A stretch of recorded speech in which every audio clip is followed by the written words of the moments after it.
What do you make of the pullback in futures? Again, all three indices hit record highs. It's a very slight pullback, but what do you think the catalyst is for the pullback this morning? Tom Lee is still super bullish on AI companies and think that any pullback will be shallow. In this video, we will cover the overall health of the market and also, are we in an AI bubble? Now, before we start, let's check out this video from Tom Lee explaining a little bit more in depth. Quickly, Tom, what do you make of the pullback in futures? Again, all three indices hit record highs. It's a very slight pullback, but what do you think the catalyst is for the pullback this morning? Well, I think it's normal to expect some profit taking. I mean, we just made all-time highs and, it is the weekend. But to me, we know that since April 2025, any of these pullbacks have been really shallow. And, next week, we know that there's something very important to watch. And I'm sure a lot of people are going to be hesitant, but we know that ultimately it's a good thing when the Fed cuts. We have a lot of people in general that are concerned about over-concentration in the market. Ironically enough, we had a guest on earlier, Julia Herman from New York Life, that was saying that concentration was a good thing. But the valuation of this market's been a concern for a lot of people. But your word of the day is undervalued. What's undervalued right now?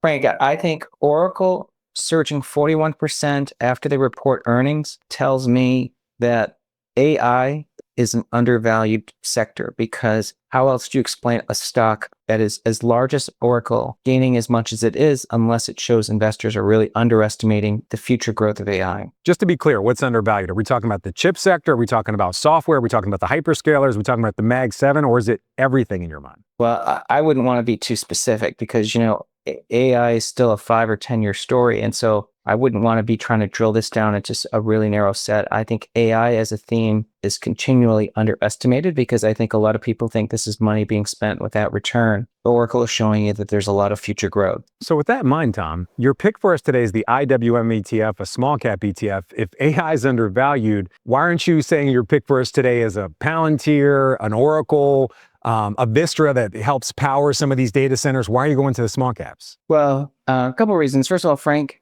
it's because exactly as I said, I wouldn't want to try to pick a slice of AI to talk about being undervalued. But if we think AI is undervalued, what's even more undervalued is small caps, because that's been held at bay because the Fed has not been cutting rates. Fed's been on hold all year. And for the first time since last year, the Fed is cutting in September. A September cut after a pause has only happened in 1998 and 2024, and both times were good periods for small cap stocks. So a question to you, though. The same weakness in the economy and the job market that's leading the Fed to cut, doesn't that directly impact small caps? Well, I think that we want to not be oversimplistic and thinking about this. Number one, what is the Fed going to try to accomplish by cutting, especially if they're worried about the employment market weakening? They want to get the ISM to actually go back above 50. They want corporates to start hiring. They want businesses to be confident. So this rate cut is not just a symbolic cutting of interest rates for mortgages. It is really an attempt by the Fed to get the economy to grow again, to actually increase the job market. That's really bullish for small caps. So Tom Lee is still super bullish, especially for small caps. I have a very interesting article to share with you guys from Barron's.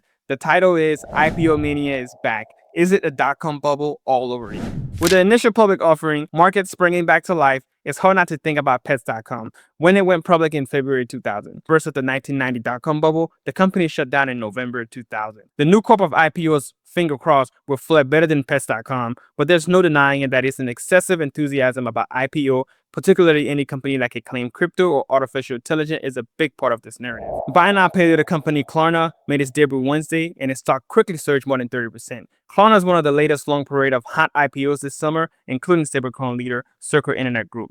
Design software firm Figma and exchange bullish, and then Miami International, and then medical imaging software company Hartford. There are more buzzy IPO. Blockchain leader Figure went public Thursday, and brokerage crypto exchange Gemini is on track to start trading Friday, and StubHub is set to debut next week. But given the large pop from several of these IPOs, followed by a gradual cooling off in the weeks after the stocks began trading, should investors be worried about history repeating itself again? Is this 2000 all over again? There are some eerie parallels. The Nasdaq is once again at a record high. It's near 22,000, not compared with just over 5,000 back in the early 2000s. And Oracle, which soared more than 35% on Wednesday on the back of the strong outlook for its cloud AI offering, appears to be 2025's version of Cisco, the mega cap that was the poster child for enthusiasm in the early stage of the internet build-out a quarter of a century ago. But the story is different on the IPO front. That's where the comparison to the 2000 is more apparent. Circle and Figma both reported net losses in the first quarter following their market debut. StubHub, which has been around since the last tech bubble, it was founded in 2000.